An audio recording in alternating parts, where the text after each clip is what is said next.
What's up guys, and welcome back. In this video I'm going to be giving my thoughts and impressions on the final 6 episodes of NBC's Hannibal. These final 6 episodes follow the Red Dragon story arc, which was actually Thomas Harris's first novel in the Hannibal book franchise. First of all, I'm just going to say there's going to be some spoilers for the final 6 episodes of Hannibal. If you've not seen it, then I recommend you watch them first before watching this video, or if you're not that bothered, yeah, just continue, but be wary, there are spoilers for the very end of the season. So where do we start? It's been 3 years since the previous episode, and Will Graham is now settled down with a wife, and he's got like a sort of an adopted child. Alana Bloom is rich and living with Margot Verger, with the heir of the Verger family now. And she also works in the facility where Hannibal is incarcerated. So there's a new killer on the loose in Baltimore, and he's been coined as the Tooth Fairy by the media, which is a name that I'm pretty sure he's not very happy with. So he's going around and he's basically slaying families in their homes, basically just causing terror around the city. So Jack Crawford comes to Will Graham and tries to get him out of his early retirement to come back and figure out who the Tooth Fairy is and to get him off the streets and stop him from killing all these families. So after all the beautiful scenery we've been used to seeing in the previous, say, 4, 5, 6 episodes of the first season in Italy, we've now come back to like the gloomy, dull, dark and spooky like scenery of Baltimore, which we're more used to from the first season and the second season, which I really enjoyed seeing this type of scenery again. Actually, it was quite a callback to the first 2 seasons, because the beginning of the third season was such a drastic change. Everything was bright and colourful and really arty. Now all of the acting in this show has always been pretty great in my opinion, but I just want to give a thumbs up to Richard Armitage, who you may know as Thorin Oakenshield. Well, yeah, in this show he plays Francis Dalhide, aka the Tooth Fairy, and he was awesome in this role. He played intimidating, he played psychotic, and he also played a very sympathetic character at the same time, which is pretty awesome to combine all of those 3 things at once. And yeah, he nailed it. There's quite a few scenes in which he shows his like performance skills, and my personal favourite one was where he basically has Dr. Chilton strapped down to a chair. And if you've seen Red Dragon or Manhunt or read the books, you'll know this scene. But yeah, it's the one where he basically kidnaps Chilton in the TV show because of what he's been saying about the Tooth Fairy in the newspapers, and he wants to find out what's been going on, who's been talking about it. And poor guy Chilton, he's been fucked over ever since the first season. I think he got stabbed in the first season, in the second season he got shot in the face. And this season, yeah, his back's been broken and he's strapped down to a chair. Well, he's basically glued to a wheelchair, and in the background you can just see Richard Armitage as Francis Dalhide. He's in like a robe and he's got this like, it's like a balaclava made out of tights or something, and he's just sat in the background and he's just like saying all these things to him like, you do know who I am, and just really intimidating. And I was just sitting there the entire scene and I was just like, wow, this is disturbing. More so than in the Red Dragon movie and Manhunt, I thought this was the scariest version of it. I thought, while praising Richard Armitage, I also want to praise the guy who plays Chilton in this scene as well. I can't remember his name, it's Raoul something, but yeah, he played a really good part in this scene because he was just terrified. You can tell he was really scared. His like lips were quivering and stuff when he knew he was pretty much dead meat, and it was just it was kind of a hard scene to watch, but it was also one of the best in the entire final 6 episodes. I thought I really loved that scene. I was waiting for it to happen ever since the Red Dragon arc kicked in, really. Now let's go to the man himself, Hannibal. So Hannibal has been in the asylum for the past 3 years after claiming insanity for all the murders, well, being caught for being the Chesapeake Ripper and even worse. But yeah, in this final 6 episodes we get to see like a different side of Hannibal, because now he's not hiding behind the veil anymore, because he doesn't have to act up for anyone, doesn't have to be charming. So we see a darker, colder side of Hannibal this time, where he just doesn't give a fuck really, and he doesn't really help anyone out unless it's to his own advantages. Will has to go and see him to find out information on the Red Dragon because he's just coming up with nothing, and it's just cold exchanges between the two of them. They both hate each other, but they both kind of love each other in the same way, and it's just really awkward to watch because Will's trying to get information out of him and Hannibal's just not giving him anything at all, unless I think in one of the episodes his only demand is that Will Graham says pretty please to him at the end. So he's just playing with everyone, and it's interesting as well to see him behind bars, still being this master manipulator. He's pulling the strings on literally everyone from inside a jail cell, and it really works well because that's the only way we could see like the former Hannibal manipulator do his thing. He still manages to do it behind bars, manages to orchestrate children being kidnapped, and obviously the famous scene from Red Dragon and Manhunter is when he somehow finds a way to get Will Graham's address and phone, and he calls up the Red Dragon and he just says the famous 3 words, "Kill them all," and he sets Francis Dolarhyde around to Will Graham's house to basically kill him and his family, which was ruthless in my opinion for all they've been through in the past 3 seasons, and he's not very pleased about Will betraying him. And speaking of that scene, I believe that scene was not in any of the other adaptations of the book.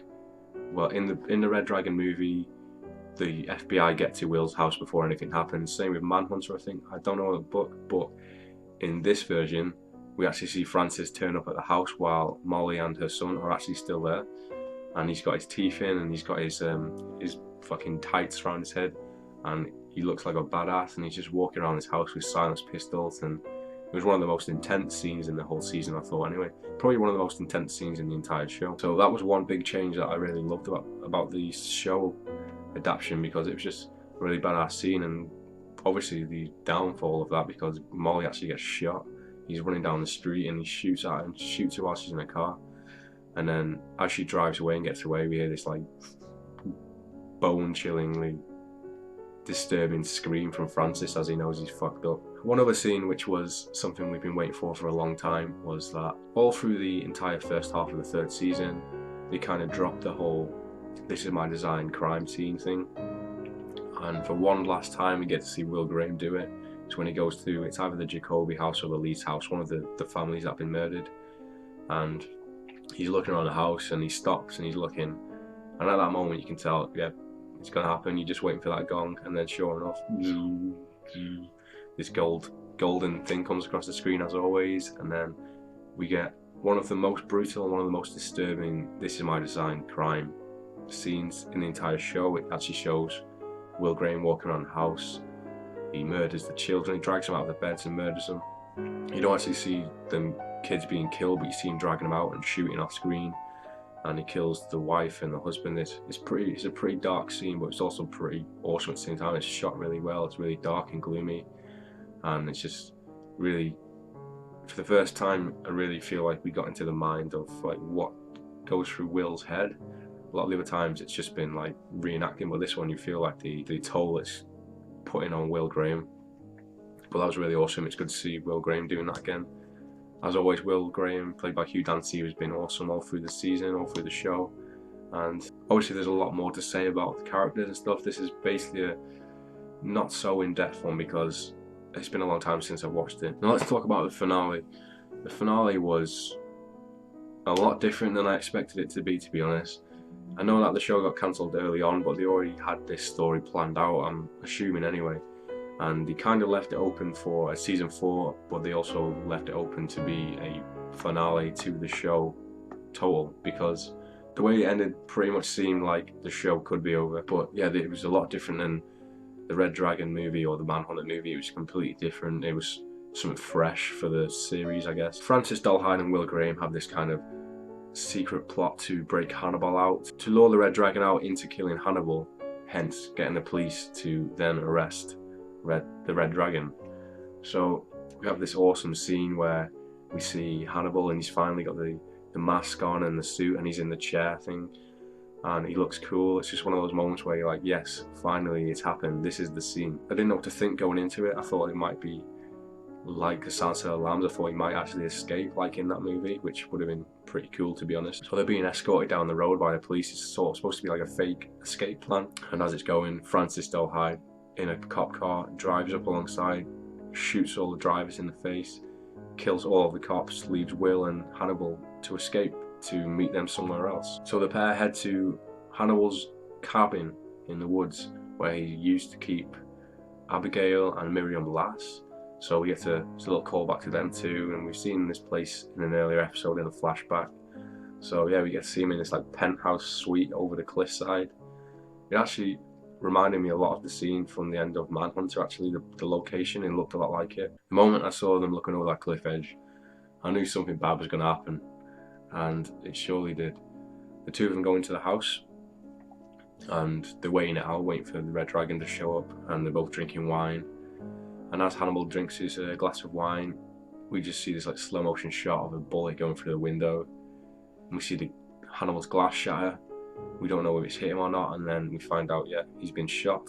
So I was like, no, don't kill Hannibal off this way. This can't be the way he dies. And sure enough, the Red Dragon breaks through the window, Manhunter style, and he's standing next to Will. Will's just sitting there in the corner with his drink still drinking it, thinking that he's going to get away from this situation unharmed. Hannibal's trying to get his way out of this one. He's trying to squirm his way out of death. And just as this happens, the most shocking moment happens, and Francis just turns around with his big knife, sticks it right in Will Graham's cheek, lifts him up with it. And at that moment I was like, okay, they're both fucked. What can they do now? Hannibal's bleeding out on the ground. Will Graham has been stabbed in the face and lifted up and thrown out of a window. One of the most glorious scenes in the finale, if not the season, is when so Will Graham is bleeding out outside of the house, and Francis is walking over to him, about to kill him. And just as it's about to happen, Hannibal jumps on Francis' back, and the music kicks in. I think it's Susie Soon and Banshees, maybe. I can't remember what the song is called, but yeah, we get this really cool arty fight, slow motion shot, and they're both scrapping with each other. And all through the entire series, Hannibal is trying to convince Will to kill because he knows that it's in him somewhere. So we get this final revelation sort of thing where Hannibal gets thrown to the ground, Will gets thrown to the ground after Francis has been bitten in the neck, and we see Hannibal grab for an axe, and the music kicks in, and then they got the chills then, because then we see Will Graham, he picks up the knife, and this is the moment. It was like, Will Graham is finally gonna kill someone, and he's not only doing it by himself, he's helping Hannibal to do it. So we just get this really awesome choreographed fight scene, and Will actually slices Francis's stomach open, just like what Hannibal did to him, which was quite cool. But yeah, so they both end up just slaughtering Francis Dollhide together, and they're both bleeding out and dying. And then Will and Hannibal end up embracing each other on the cliffside, and Hannibal says how this is all he's ever wanted for Will, and then Will says it's beautiful. So has Will gone full-blown psycho right now, or is he just using it to do something with Hannibal? And surely enough, 5 seconds later we get a shot of them two standing on the cliffside. I was like, no, I already called it before. And then Will Graham grabs Hannibal and throws them both off the cliffside, and that's pretty much the end of the show. There is one more scene which I won't go into, which has Bedelia, which is quite interesting, could lead on to a new season, but who knows. But yeah, those were my thoughts on the finale. Obviously it was very brief and I didn't go into too much. I only really went into the certain things that were on my mind at the moment, because it has been a long time since I watched the finale. So yeah, overall I was pretty impressed with the Red Dragon story, especially with Richard Armitage as the Red Dragon. I thought the fight scene at the end was great. I thought it really summed up like the bare bones theme of the show, is what's been going on for the last 2 seasons, and that was like the conclusion that was always going to happen. Well, it wasn't always going to happen, but it was going to go either one or 2 ways. It was Hannibal was going to just get killed, or Will was going to join the dark side, and it's seemingly both of them happened. So I suppose a lot of people would be happy with either ending, but I'm still hopeful that's going to get picked up for a 4th season. Don't know how they're going to come back from that. If they're just going to make them land onto a rubber dinghy or something and they both survive, I don't know. You have to suspend your reality for this one. But yeah, it was a great finale, I thought, and all I want now is a 6 to 8 episode mini-series featuring the Silence of the Lambs. I know they can't get the rights, but hopefully they can work their way around it like Marvel have done with the Spider-Man issue, so fingers crossed for that. Thanks for watching, guys. Hope you enjoyed the video. If you've not seen any of my other Hannibal videos, then go ahead and check them out on my channel. And if you're a fan of the content, then why not subscribe, and I guess I'll see you guys next time.